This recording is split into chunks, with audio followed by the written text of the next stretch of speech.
देखिए मैं ये कह रहा हूं जो पहली संख्या है ना जिसको आप गुणा कर रहे हो उसमें से एक कम कर दो, इसमें से आप एक कम कर दो, माइनस एक, यहाँ पे कितना आ गया 7। अब इस 9 में से 7 को घटा दो 2, 8 नहीं 72, यही उत्तर होगा।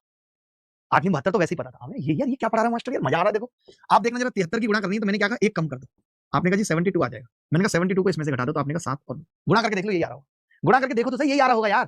फिर से बताता हूँ, मजा ना आए तो क्या, ये सीखनी है हमें। आप देखना जरा, मैंने -1 किया कितना होगा 764, 764 को इसमें से घटा रहा हूँ, 9 में से 4 गए 5, 9 में से 6 गए 3, 9 में से 7 गए 2, चेक कर लेना यही आ रहा है। मैंने कहा यार ये तो बहुत लंबा है, तो आपने कहा एक माइनस करते हैं, कितना होगा 3878।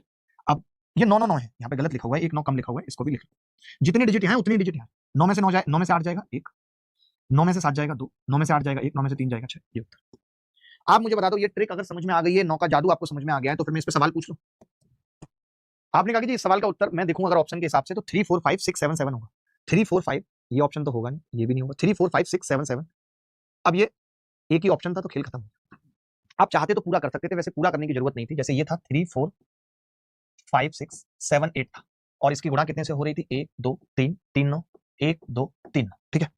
अब आप समझेंगे ध्यान से, मैंने क्या किया इसमें से एक कम कर दिया, यही सिखाया था आपको। तो आपने कहा 3 4 5 6 7, तो 9 में से 7 गए 2, 9 में से 7 गए 2, 9 में से 6 गए 3, 9 में से 5 गए 4, 9 में से 4 गए 5, 9 में से 3 गए 6, ये उत्तर आ जाएगा इसका। आप कह रहे हो जी मैं तो वैसे गुणा कर लेता, नहीं हो पाती वैसे गुणा, नानी याद आ जाती।